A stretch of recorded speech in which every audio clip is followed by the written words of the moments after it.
This is a weird one. On one hand, we've got one of cinema's best realised sci-fi settings and a plotline of hunting rogue androids that is ripe for a great video game adaptation. But then there's the actual licence itself, written in a small enough typeset as to be ashamed of its own existence.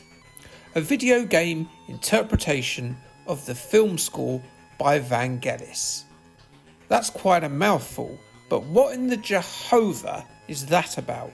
I mean, the Vangelis score is pretty iconic stuff, and there's no doubt about that.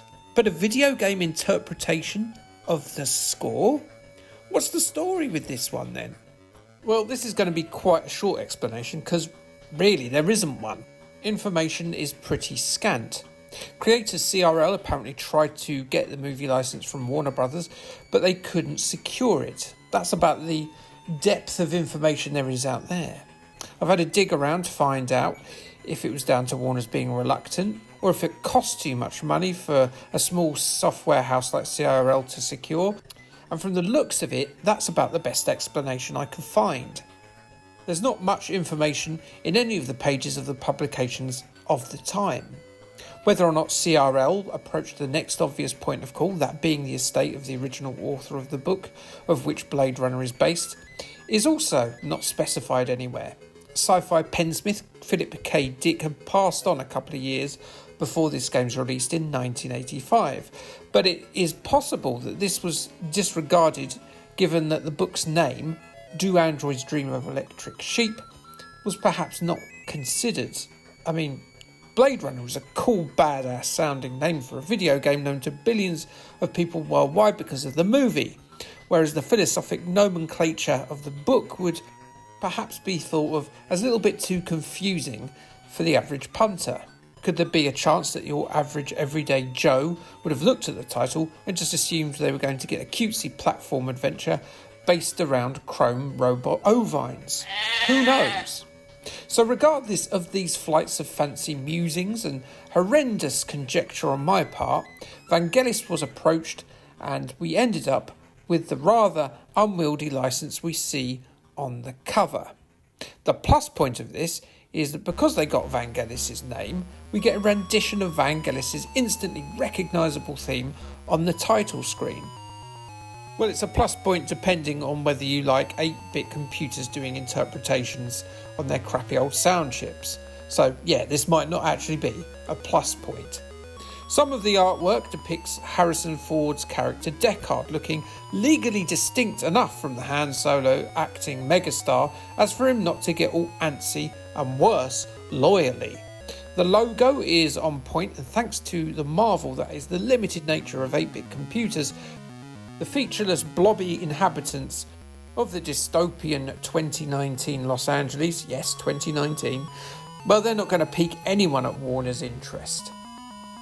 So we're all good, and what a movie to base a game on. Ridley Scott's Blade Runner was a complex, slow-paced neo-noir sci-fi that inspired countless literature, movies and video games since its 1982 release. It didn't perform tremendously well, surprisingly, taking just $41 million from a $30 million budget, but has since become firmly established as one of the all-time greatest science fiction epics. The plotline of the movie, and indeed the video game, puts you in the swish-looking leather raincoat of Rick Deckard, as he is tasked with hunting down a rogue gang of bioengineered synthetic humans known as replicants, who are led by the charismatic but dangerous Roy Batty. Sounds good, doesn't it? Let's see how that pans out. CRL handed coding duties to in-house programmers Ian Ellery and Paul Andrew Stoddard, who between them had worked on the previously covered Magic Roundabout, Oink, and the terrific Rocky Horror Picture Show games. The game plays identically on the 3 computers it was released on, those being the Commodore 64, the Amstrad and the ZX Spectrum. You'll be hunting down 24 replicants before they can get to their creators, as they plan to put them all 6 feet under. The map hub is your introduction to the game and a place where you'll be planning your next apprehension of an android. The map is broken into sectors and the dots represent a droid on a murderous mission. you'll have to move Deckard's radar blip around the screen like the 1984 Ghostbusters game, and then click on where the artificial life form is loitering and then attempt to catch or eliminate them. There's a certain amount of strategy involved here, as going for the nearest one could result in another replicant achieving their goal of reaching the hideout of the engineers they're trying to murder, and then that will be game over for you. These are indicated by the stationary blips on the map screen. Now, I don't know about you, but if someone was trying to murder me, I wouldn't just be hanging out at home in my pants kicking my heels.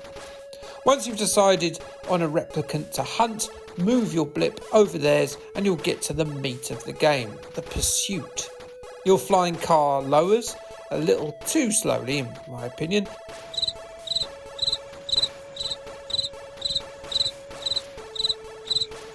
onto the streets, and then off you go. The replicant will be herring away from justice like a famished cheetah on a half-price steak day in the Serengeti branch of Big Cat Weatherspoons.